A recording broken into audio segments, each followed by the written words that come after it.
Recruits sneered when 30-year-old Ava Thorne quit the hellish desert marathon. They thought she was weak. But when a 200-pound master sergeant collapsed, what she did next left them speechless and terrified of who she really was. The sun was a merciless hammer over Scorpion Canyon, beating down on the sand and rock until the very air shimmered with malice. Here, in this forgotten corner of the desert, the army forged its soldiers in a furnace of grit and exhaustion. And among them was Ava Thorne. At 30, she was older than most of the fresh-faced recruits. Her presence as quiet and unassuming as a desert shadow. Her auburn hair was pulled back in a severe regulation bun, and her gray eyes missed nothing but revealed even less. She moved with an economy of motion that others mistook for lethargy, a stillness they misinterpreted as weakness. The primary source of this misinterpretation was Leo Vance, a recruit who wore his arrogance like a second skin. He nicknamed himself Viper, a testament to his sharp tongue and coiled, aggressive energy. His muscles were sculpted, his jawline sharp, and his confidence was as vast and empty as the desert itself. He saw Ava's quiet composure not as discipline, but as fear. "Hey, Thorne," he called out that morning, his voice a lazy drawl that dripped with condescension. A small circle of his admirers chuckled on cue. "Try not to get a heat stroke just thinking about the run today. Some of us are trying to actually graduate." Ava's only response was a slow, deliberate blink. She didn't offer a retort or a defense. She simply existed, a calm stone in a river of nervous energy and bravado, and her silence seemed to infuriate Leo more than any insult could. The river stilled instantly when Gunnery Sergeant Rex Callahan appeared. Gunny, as he was known, was carved from the same rock as the canyon walls around them. His face was a roadmap of harsh sun and harder battles, and his voice was a low growl that could strip paint from a tank. He didn't shout. He didn't need to. His presence alone demanded absolute obedience. He paced before the formation, his boots crunching on the gravel with a rhythm like a metronome counting down to their doom. "Listen up, you miserable excuses for war fighters," he began, his gaze sweeping across their faces, lingering for a fraction of a second longer on Ava. "Today, you will be tested. Today, you enter the Crucible." A nervous murmur rippled through the recruits. The Crucible was the stuff of legend at Scorpion Canyon, a brutal endurance trial that broke even the strongest. "The concept is simple," Gunny continued, a cruel smile touching his lips. "A 20-mile marathon through the worst terrain this hellhole has to offer. You will navigate Razorback Ridge, cross Sidewinder Gulch, and climb the Devil's Staircase. The first 15 to cross the finish line get a 3-day pass. The last 15, you will spend those 3 days cleaning every latrine on this base with a single toothbrush. Each." The threat hung in the scorching air, thick and suffocating. But Gunny wasn't finished. "And one more thing," he said, his voice dropping, becoming more serious. "Along the course, you will encounter scenarios. Your response to these scenarios, or your lack of response, will be noted. We're not just training runners here. We are building soldiers. A soldier who leaves a comrade behind to save their own skin is a coward. And cowards have no place in my army." He stared them down, letting the weight of his words sink in. This wasn't just a race. It was a test of character, a trial designed to expose every flaw, every weakness, every selfish instinct. As the recruits lined up, a chaotic mass of taut muscle and frayed nerves, Leo pushed his way to the front, positioning himself for a quick start. He shot a final, dismissive smirk over his shoulder in Ava's direction. Ava, meanwhile, had found a spot near the back of the pack. She adjusted the straps of her hydration pack, her movements calm and methodical. She wasn't looking at the starting line. She was looking past it, toward the shimmering horizon, her gray eyes focused on a distance no one else could see. The heat was already oppressive, a physical weight pressing down on them. Sweat trickled down their temples, stinging their eyes. For the others, this was the beginning of an ordeal. For Ava Thorne, it was just another day at the office. The air horn blasted, a savage rip in the desert silence, and the pack surged forward. The crucible had begun. The race exploded from the starting line in a cloud of dust and desperate energy. Leo Vance shot out like a cannonball, his powerful legs churning, quickly establishing a dominant lead. He ran with a theatrical flair, his form perfect, his pace a clear message to everyone behind him. You are competing for second place. Ava, however, was in no hurry. She let the initial chaos of jostling bodies and frantic sprinting wash past her. She settled into a rhythm that seemed almost unnaturally steady, a smooth, ground-eating stride that was the epitome of efficiency. Her breathing was even, her heart rate controlled. While others burned their energy in a blaze of early glory, Ava was a pilot light. Conserving fuel for a journey she understood far better than they did. She remained in the middle back of the pack, a ghost in the machine. The first few miles were a deceptive stretch of flat, baked earth, lulling the unprepared into a false sense of security. Then came Razorback Ridge. The terrain shifted violently, becoming a jagged spine of sun-bleached rock and thorny creosote bushes. The ground was a treacherous carpet of loose scree and sharp stones, and every step was a potential disaster. The sun, reflecting off the pale rock, became a blinding, disorienting glare. Recruits who had been running strong began to falter, their pace slowing as they navigated the hazardous footing. Leo, still in the lead, powered up the ridge with raw strength, his confidence unshaken. But even he had to slow, his movements becoming more deliberate. Behind him, the pack stretched thin, the unforgiving terrain creating vast distances between the runners. It was here, halfway up the ridge, that they encountered the first of Gunny Callahan's scenarios. Tucked into a narrow crevice just off the main path was a training dummy, its leg wedged unnaturally between two large boulders. A simulated compound fracture, a gruesome plastic bone jutting from the fabric of the uniform, made the scenario clear. Leo spotted it, hesitated for a beat, and ran on. Stopping would cost him precious seconds. Others followed his lead, casting a quick glance before pushing forward, their desire for a weekend pass outweighing the simulated duty. A few recruits did stop, but their efforts were clumsy. They tugged at the dummy's arm, worsening its position, their movements born of panic rather than procedure. Then Ava arrived. She saw the scene, and her steady pace broke for the first time. She veered off the path, her approach calm and analytical. While the others had seen a simple obstacle, Ava saw a complex tactical problem. She didn't touch the dummy. Instead, she knelt, her eyes scanning the rock formation, assessing the stability of the boulders. She pulled a length of nylon cord from a small pouch on her belt, something no one else had thought to carry. With a series of deft, practiced movements, she looped the cord around a stable rock outcropping, creating a simple but effective anchor. She then secured a loop around the dummy's torso, under its arms. Only then did she apply slow, steady pressure, using the anchor as leverage to carefully extricate the dummy from the crevice without putting any further strain on the injured leg. The entire process took less than a minute. It was a masterclass in field extraction, a sequence of actions so professional it was utterly out of place. A recruit named Miller, who had stopped to help and failed, watched her, his mouth agape. Where did you learn that? He panted, sweat and dust caking his face. Ava finished coiling her cord and tucked it away. Read it in a manual once, she said, her voice flat and devoid of emotion. She didn't wait for a reply. She simply merged back onto the path and resumed her steady, unnerving pace, leaving Miller staring after her, a seed of profound confusion planted in his mind. He was beginning to realize that the quiet woman from the back of the pack was not who she appeared to be. And up ahead, unseen by all, Gunny Callahan watched through a pair of high-powered binoculars from a concealed observation post.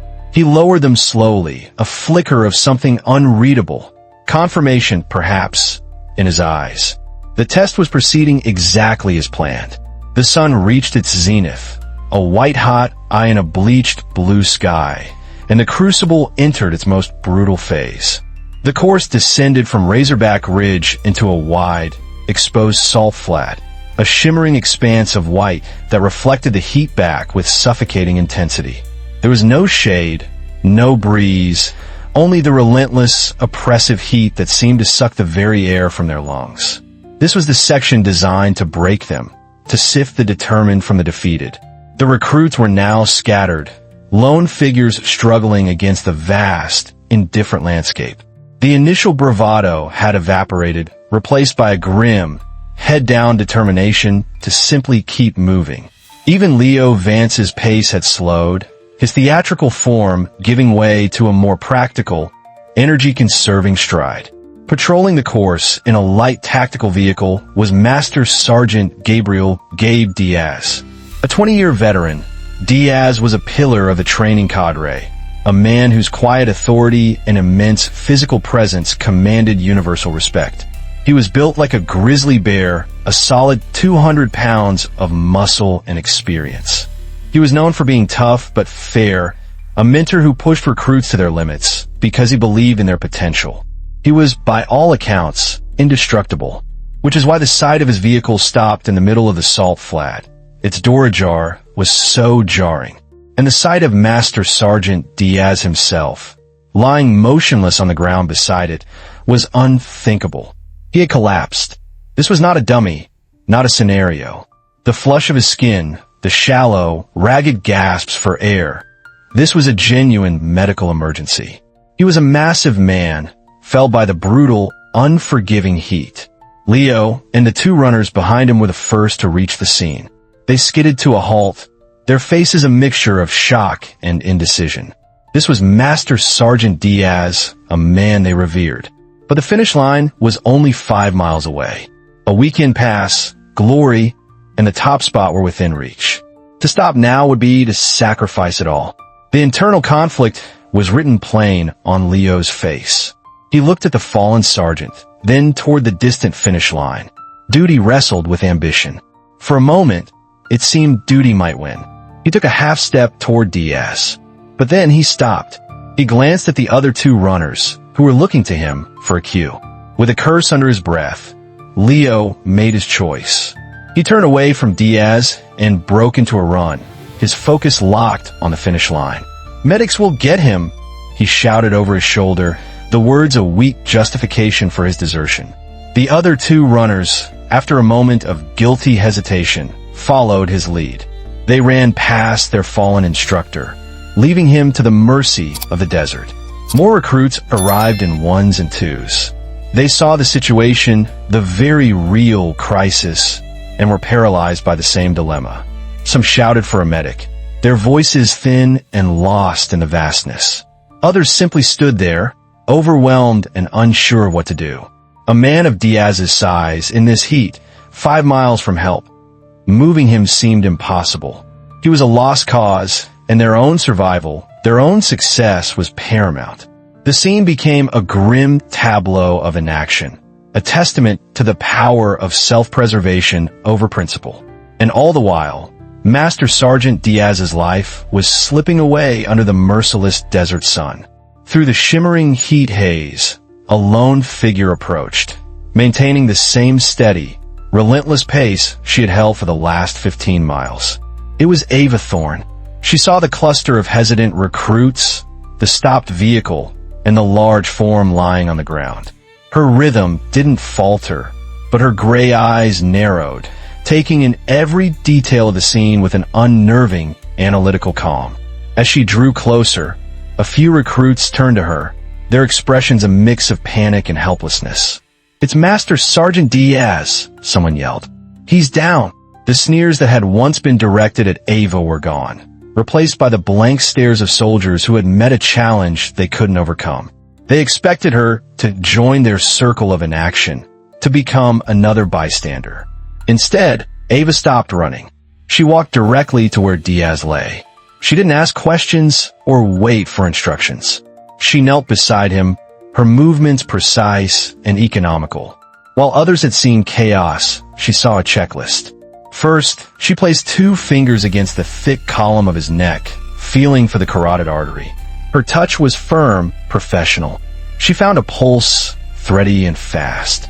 Next, her eyes flicked up to the sun, gauging its position in the sky, a subconscious calculation of time and exposure. Then, she tilted his head back slightly, ensuring his airway was clear. These are the actions of a medic, a professional, executed in seconds. She stood up. He's in severe heat stroke. His core temperature is critical. We have to move him. Now. Her voice was not loud, but it cut through the panicked chatter with absolute authority. It was the voice of command. Miller, the recruit from the ridge, stammered. Move him? Thorne, he weighs a ton. We can't carry him 5 miles in this heat. A few others murmured in agreement. The idea was insane. Ava looked at them, and for the first time, they saw something other than quiet indifference in her eyes. It was a flicker of cold, hard resolve. I can, she said, and then she moved. She positioned herself at Diaz's side, squatting low. She threaded her arms under his torso, finding purchase. The recruits watched, expecting her to struggle, to fail, to prove their point that it was impossible. What happened next would be seared into their memories forever. With a single, explosive movement that was a symphony of leverage and raw power, Ava rose. She didn't just lift him, she drove him upward, using a technique none of them had ever seen. It was a perfect combat personnel drag, a fluid, brutally efficient maneuver designed to move a heavy, incapacitated body in the fastest way possible. She hoisted the 200-pound master sergeant across her shoulders, settling his weight as if he were a moderately heavy rucksack. There was no grunt of exertion, no tremble in her legs. Her back was straight, her core locked. The recruits fell silent. The desert itself seemed to hold its breath. The sight was so incongruous, so utterly impossible, that their minds struggled to process it. This quiet, unassuming woman, who they had mocked and dismissed as weak, was now standing with a man nearly twice her weight draped across her shoulders, looking as if she was merely waiting for a bus. Without another word, Ava Thorne turned toward the finish line and began to walk. Her pace was not fast, but it was the same steady, relentless rhythm she had maintained all day. Each step was solid, planted with purpose. The impossible had just become reality, and the legend of Scorpion Canyon had just been born. The recruits could only stare, their mouths agape, a chilling question beginning to form in their minds. Who in the hell was Ava Thorne? The 5 miles that followed were a surreal, grueling pilgrimage. Ava Thorne, with the unconscious Master Sergeant Diaz slung across her shoulders, became the unwavering center of a new, impromptu formation. The recruits who had stood by, paralyzed by indecision, now fell in behind her. Their initial shock had morphed into a profound, unspoken awe. They were no longer competitors in a race. They were followers, witnesses to a feat of strength and will that defied all logic. The terrain, already punishing, became even more treacherous. They entered Sidewinder Gulch, a narrow, winding canyon that forced them to navigate a series of rope bridges spanning deep chasms. The bridges swayed precariously with every gust of wind. Crossing them alone was a test of nerve. Crossing them while carrying a 200-pound man should have been impossible. Ava approached the first bridge without hesitation. She paused only to adjust Diaz's weight, ensuring his body was balanced perfectly. Then she stepped onto the swaying ropes. Her movements were slow, deliberate, her footwork as precise as a surgeon's scalpel. She never looked down. Her focus was absolute, her balance supernatural. The other recruits watched, holding their breath, as she navigated the crossing, the bridge groaning under the combined weight. It was on the other side that the secondary conflict arose. A well-meaning but panicked recruit named Foster, desperate to contribute, rushed forward as Ava stepped off the bridge. "Let me help. I can take some of the weight," he yelled, grabbing at Diaz's leg. His clumsy attempt threw Ava's delicate balance off. For a terrifying second, she staggered, her boots skidding on the loose gravel near the canyon's edge. The entire group gasped. "Stand down." The command ripped from Ava's throat. It was not her usual quiet tone. It was a hard, sharp battlefield command, imbued with an authority that froze Foster in his tracks. He snatched his hand back as if burned. Ava regained her footing instantly. She shot Foster a look that was not angry, but was colder and more intimidating than any rage they had ever seen. Do not touch him. Clear the path. That is your job. No one questioned her again. From that moment on, they became her support crew. They ran ahead, kicking away loose rocks, pointing out treacherous footing. They became her eyes and ears, a protective cordon around her and her precious cargo. The men who had sneered at her hours before were now her willing subordinates. After the gulch came the Devil's Staircase, a seemingly endless series of steep, unstable scree slopes. With every step up, rocks would slide away, threatening to send them tumbling back down. It was a brutal, soul-crushing climb. Ava's pace slowed, her breathing now audible, a testament to the superhuman effort she was expending. Yet she never stopped. It was a relentless, grinding ascent. The muscles in her legs and back were screaming, but her will was a fortress.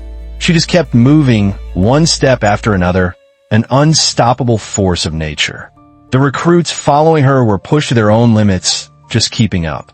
They saw the sweat soaking her uniform, the grim line of her jaw, the sheer, bloody-minded determination in her eyes. And their respect deepened into something more. They were witnessing a living definition of courage, and it was changing them. The race, the weekend pass, the glory, all of it had burned away in the crucible of Ava's incredible feat, leaving only the raw, undeniable truth of her character. The finish line was not a celebration. It was a scene of controlled chaos. Word of Master Sergeant Diaz's collapse had reached the base, and a medical team was waiting, a field ambulance, and personnel poised for action. When Ava Thorne emerged from the heat haze, still carrying Diaz, a hush fell over the assembled staff. They had been expecting a rescue vehicle. They were not expecting this. Ava walked the final 100 yards, and with a final, controlled effort, gently lowered Diaz onto the waiting gurney. Only then did she allow herself to falter. Her legs trembled, and she placed a hand on the ambulance to steady herself, her breathing coming in deep, ragged gulps. The iron mask of control finally slipped, revealing the profound exhaustion beneath. The lead medic, a seasoned captain, rushed to Diaz's side, his team swarming around the gurney. He started barking orders, checking vitals, administering M4. After a few moments, he looked up, his eyes wide with disbelief. He walked over to Ava. His airway is clear, and he's been kept in a perfect recovery position, the medic said, his voice a mixture of confusion and admiration. You kept his head elevated to reduce intracranial pressure. Who taught you that? That's advanced combat, lifesaver protocol. Ava, leaning against the vehicle, simply shook her head, too exhausted to form a reply. The incident was too extraordinary to remain a piece of training camp gossip. It shot up the chain of command with the speed of a bullet. Within minutes, a black utility vehicle pulled up and outstepped Major Evelyn Reed. Major Reed was the commander of the training battalion, a woman who moved with the quiet lethality of a predator. She was tall and lean, her uniform immaculate, her dark hair pulled into a bun even more severe than Ava's. Her eyes were chips of obsidian, and they seemed to see everything, to analyze and assess with cold, unnerving precision. When she spoke, people listened. She walked directly to Ava, her gaze sweeping over her, taking in the sweat-soaked uniform, the exhaustion, and the unyielding strength that still radiated from her. Private Thorne, Major Reed said. Her voice was calm, level, but it carried an undercurrent of something far more intense. I've been briefed on your actions. You disregarded your own safety and success in the exercise to render aid to a fellow soldier. You performed a field extraction under extreme conditions that, frankly, 99% of soldiers would have failed. The base and Master Sergeant Diaz owe you a debt of gratitude. It was high praise from a notoriously demanding officer. The other recruits, who had finished the race and gathered nearby, listened in awe. But Major Reed's expression was not one of simple admiration. It was one of intense, calculating scrutiny. It was the look of a scientist who has just seen an experiment yield a fascinating, unexpected, and potentially dangerous result. She leaned in slightly, her voice dropping so only Ava could hear. "That was quite a performance, Private. After you've had a chance to rehydrate and get cleaned up, I want to see you in my office. 1,600 hours. We're going to have a private conversation." The words were polite, but the tone was an undeniable, ironclad order. It was not an invitation. It was a summons. As Major Reed turned and walked away, Ava knew, with absolute certainty, that her time hiding in the shadows was over. The real test was just about to begin. The air in Major Evelyn Reed's office was cold, a stark contrast to the oppressive heat outside. The room was Spartan, functional, decorated only with framed commendations and a large tactical map of the region. It was a room that reflected its occupant, efficient, serious, and devoid of sentimentality. Ava stood at attention before the Major's desk, showered and in a fresh uniform. The exhaustion was still there, a deep ache in her bones, but her posture was perfect, her expression neutral. She had played the part of a basic trainee for weeks. Now, she waited for the curtain to fall. Major Reed sat behind her desk, not speaking, simply studying Ava for a long, silent minute. It was a classic interrogation technique designed to unnerve and provoke. Ava did not fidget. She did not look away. She met the Major's obsidian gaze without blinking. Finally, Reed broke the silence. "Please have a seat, Private." She gestured to the simple wooden chair opposite her. Ava sat. The Major leaned forward, her hands clasped on the desk. "The official story," she began, her voice a low, confidential murmur, "is that you are a hero. A 30-year-old woman from a small town who discovered a well of inner strength she never knew she had. It's a good story. Inspiring. It will be in your file." She paused, letting the implication hang in the chilled air. "But you and I know that's not the real story, do we?" Ava remained silent. Her training was clear. Never volunteer information. Never confirm or deny. A faint, almost imperceptible smile touched Reed's lips. It was not a smile of warmth, but of intellectual satisfaction. "The combat personnel drag you used on Master Sergeant Diaz," she continued, her voice like ice. "That's a Tier 1 technique, specifically taught to special mission units for extracting downed operators under heavy fire. Not something you learn in basic training. Not something you read in a manual." She watched Ava's face for any reaction. There was none. The way you triaged his condition, checking the carotid, clearing the airway, assessing the environmental factors, that wasn't panicked improvisation. That was the methodical assessment of a trained 18 Delta, a Special Forces medical sergeant. And the knot you used on the dummy at Razorback Ridge? That was a transport-rated Alpine butterfly loop, a favorite of mountain warfare specialists. Reed leaned back in her chair and slid a folder across the desk. It was thick, bound in dark red cardboard, and stamped with a single, ominous phrase. "Top secret / Orcon." "Your file, Ava," Reed said, using her first name for the first time. "Your real file." Ava did not move to open it. She didn't need to. 8 years in a unit that doesn't officially exist, Reed went on, her voice a clinical recitation of Ava's hidden life. Expert qualifications in 6 different weapon systems. Fluent in 3 languages. Specialized training in deep cover operations, counter-surveillance, and unconventional warfare. Your last posting was redacted. Even I don't have the clearance for that. The truth was finally laid bare in the sterile office. "So, let's stop playing games," Reed said, her tone shifting from clinical to sharp. "The question isn't who you are. We already know. The question is why you're here, masquerading as a basic trainee." She leaned forward again, her eyes locking onto Ava's. "And I'll answer that for you. You're here because we put you here. The Crucible was not just an exercise. It was your final evaluation. Master Sergeant Diaz's collapse was a well-rehearsed, brilliantly executed piece of theater designed for an audience of one. We needed to see if the legend was real. We needed to know if, when the pressure was absolute, you would break cover to do what needed to be done. We needed to see if you still had the instinct." Reed's words hit Ava with the force of a physical blow, but her expression remained a mask of stone. It all clicked into place.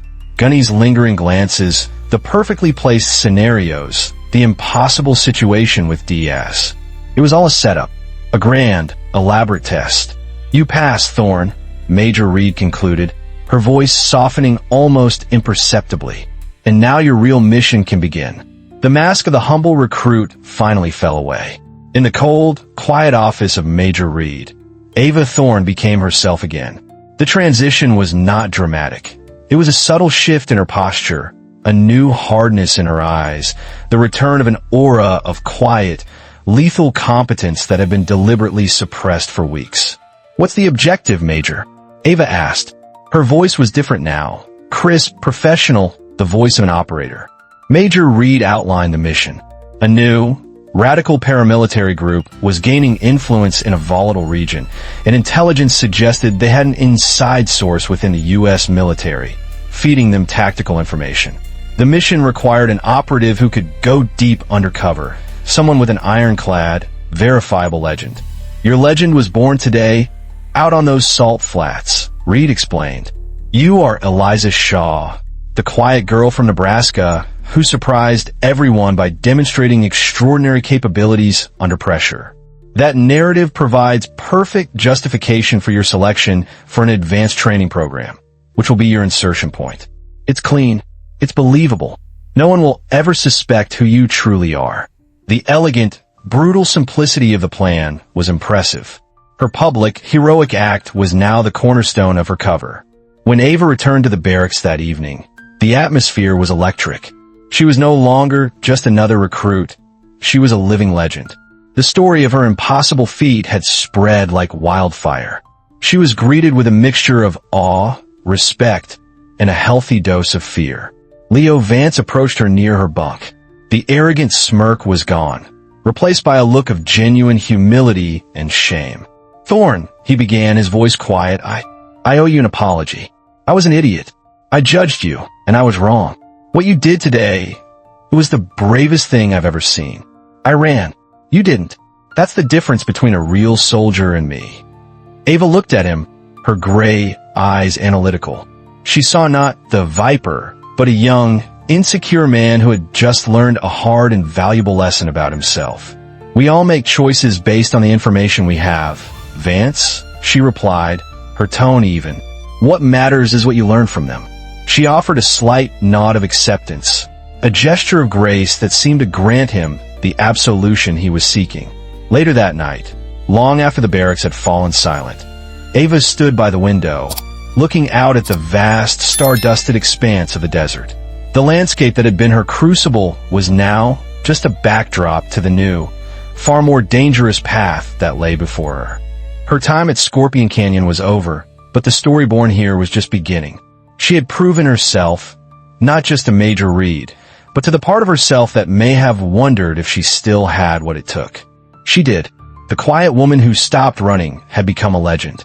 But legends are often forged for a purpose, and hers was now inextricably linked to the shadows of a conflict that the world did not yet know existed. The real test, the real crucible, was still to come. Ava's story became a legend at Scorpion Canyon, a powerful, unforgettable lesson about judging a book by its cover. But this legend was just the beginning of a much larger, more dangerous story. True respect isn't given to those who look the part. It's earned by those who step up when it matters most. Do you have an Ava in your life? Someone whose quiet strength surprised everyone? Share your story in the comments below and comment respect to honor all the underestimated heroes out there. And don't forget to like, share, and subscribe for more stories that matter. We'll see you in the next one.